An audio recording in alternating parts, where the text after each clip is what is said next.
2:13 a.m. A freight yard worker called 911. His voice was calm. Too calm. The dispatcher thought he was reporting damaged cargo. Then he said, "I think there are dead people inside container 417. The dispatcher asked, "Did you see bodies?" The man said, "No." New terrifying stories I heard every knocking. week. Subscribe now and 2 enter seconds. the darkness.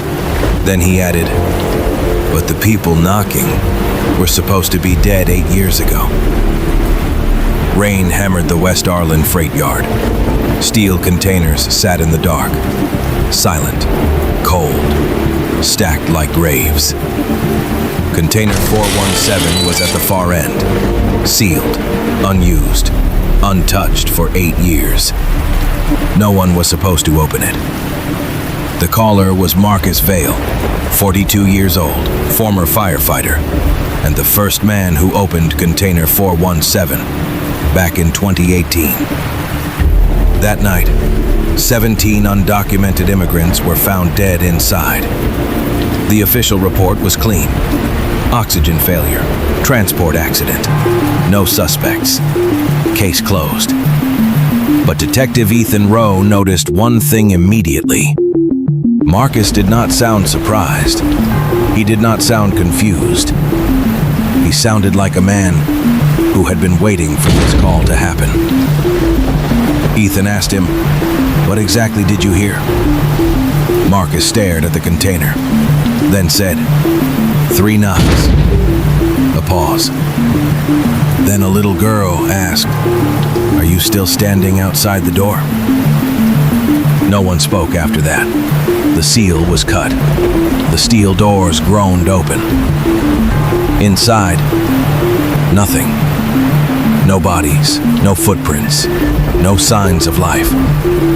Only an old flip phone lying in the center of the floor. No battery, no SIM card, but the screen was glowing. A file was playing. wait_outside.mp3. Ethan pressed play. At first, static. Then came the sound of fists hitting steel. Hard, fast, desperate. Voices screamed in Spanish. Someone was crying. Someone was praying. Then Ethan heard Marcus, 8 years younger, terrified. "There are still people alive in there." Another man answered, calm, cold. "Close the door." Marcus went pale, because he knew the worst part of that recording had not played yet. A little girl was crying near the phone, very close, very weak. Then she asked, "You're coming back for us, right?" A steel door slammed. The sound echoed. Then the knocking began. Knock, knock, knock. Ethan stopped the audio. The room went silent. Marcus did not speak. He did not defend himself. He only whispered, "I've heard those knocks for 8 years." And then, the truth came out. The first time Container 417 was opened, not everyone inside was dead. Some were still breathing. One of them was a 9-year-old girl. Her name was Lena Ortiz. She grabbed Marcus by the sleeve. She was shaking, covered in frost, barely able to speak. But she looked at him and said, "Don't let them close it." Marcus knew what that meant. If the doors were sealed again, everyone inside would die. Then the police chief stepped beside him. He leaned close and said, "If you open that container again, powerful people go to prison." Marcus froze. 3 seconds. That was all it took. 3 seconds to decide who lived and who disappeared. Then Marcus pulled the steel door shut. Lena's fingers scraped across the metal. Once, twice. Then the lock snapped into place. After that, the screaming faded. The crying faded. And finally, only 3 knocks remained. Knock. Knock. Knock. That was the moment Marcus stopped being a witness. He became part of the crime. For 8 years, he buried it. He told himself he was scared. He told himself he had no choice. He told himself the system would have killed him too.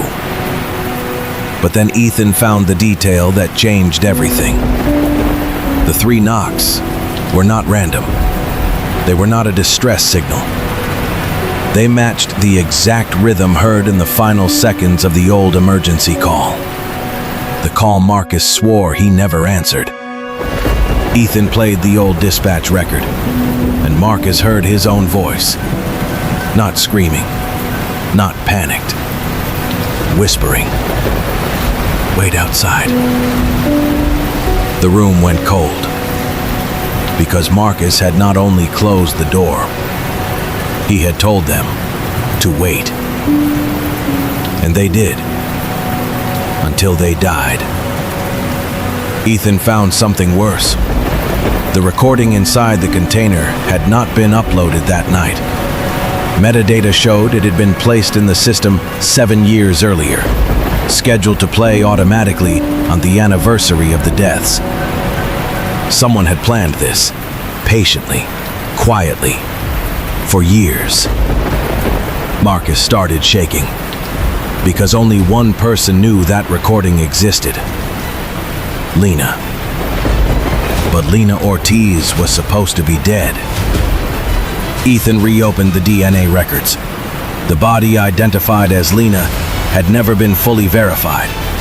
Dental files were altered. Identity records were changed. Someone had erased her, not to hide a death, to hide a survivor. The next night, Marcus found an envelope outside his front door. No stamp, no fingerprints. Inside were 3 things: a child's hospital wristband, a photograph of container 417, and a handwritten note. "You listened to us die." Marcus broke down, not because he feared prison, because he understood. Lena remembered everything.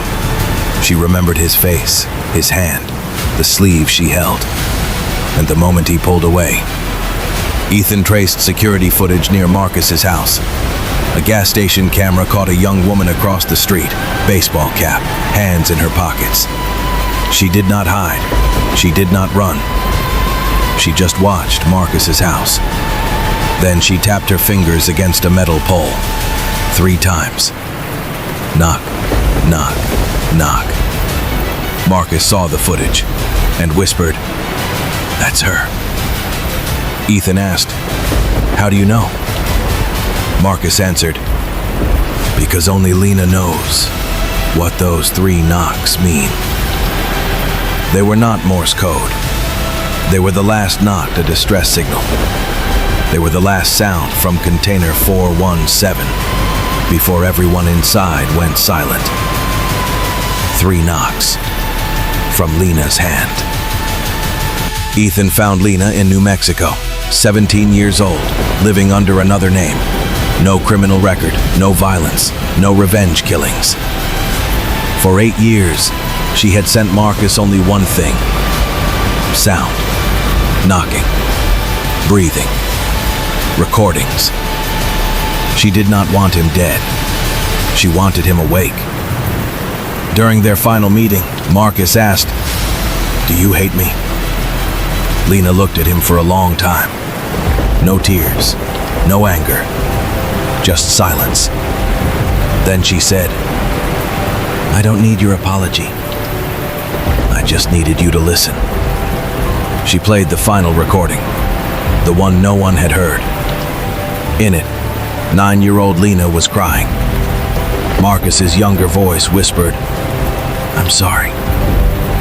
And for the first time, Lena answered, "I know." A pause. but you still closed the door. Marcus collapsed. No screaming, no excuses. Just a man finally forced to hear the exact moment he became part of 17 deaths. Months later, Detective Ethan Rowe replayed the original 911 call one final time. And then he understood why there was no panic in Marcus Vale's voice. Marcus was not shocked by the knocking. He had been waiting for it for 8 years, waiting for the last survivor to come back, not to kill him, not to forgive him, but to make him listen to every sound from the night he chose to stand outside the steel door. Because some doors do not stay closed forever, especially when someone is still waiting on the other side.